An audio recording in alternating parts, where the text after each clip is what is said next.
This year, Nick has asked me to talk about 2008 and beyond, the goals of Chairman Moorlach. Those of you who had the opportunity to listen to Chairman Moorlach's State of the County address know that he has made many of his goals revolve around the economy and the finances of the county.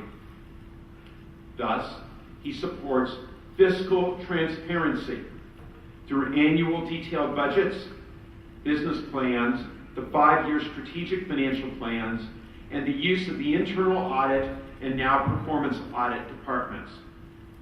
To that end, we will be reviewing the proposed budget on a line item basis for the first time ever to determine whether any programs have in fact outlived their usefulness or cannot be justified in the current economic situation.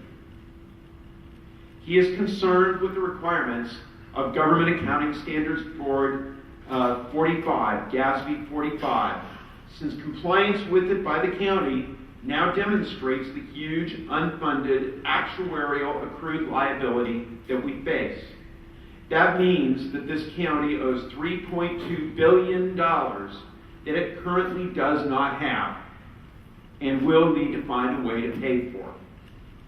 One way in which you at OCEA have helped tremendously was with the retiree medical unfunded liability, which is one component of that total unfunded liability.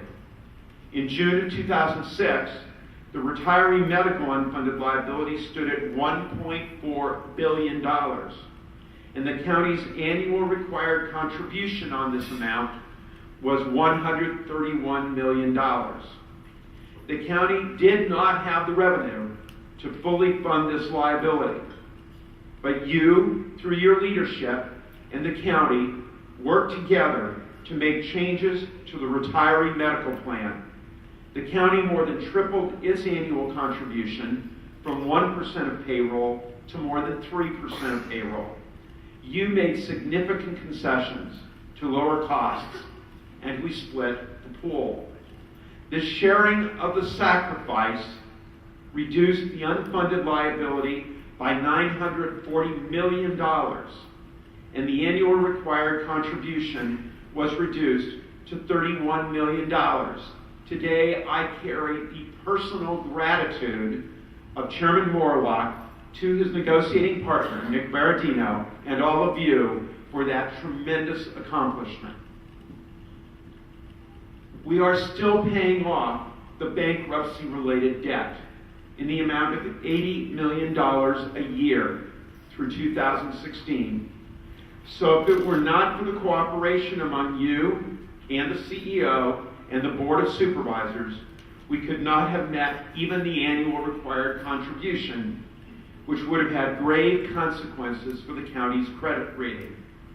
Instead, our credit rating was upgraded. Thank you again for your willingness to sacrifice for the good of the county and its citizens. But we have significant economic challenges ahead. The county has seen job losses in the private sector, 16,000 jobs in the second quarter of 2007. There is a housing sector recession. Home prices have fallen precipitously, and the assessed value on the supplemental secured rolls is lower by a significant amount than a year ago. All of which means that property tax revenue will not increase as it has in the past. Sacramento is imposing 10% across the board cuts, and this will impact the county's ability to deliver health care and social services to the poor and disabled. Declining sales tax revenues mean less money for law enforcement and measure-round road projects. We have a volatile stock market resulting in lower returns on our investments, which may result in an increase to the unfunded liability and the annual required contribution toward our annual pension obligation. The retirees have attacked our joint solution to the retiree medical benefits problem with a lawsuit, and there has been an easing of interest rates with resulting declines in revenue.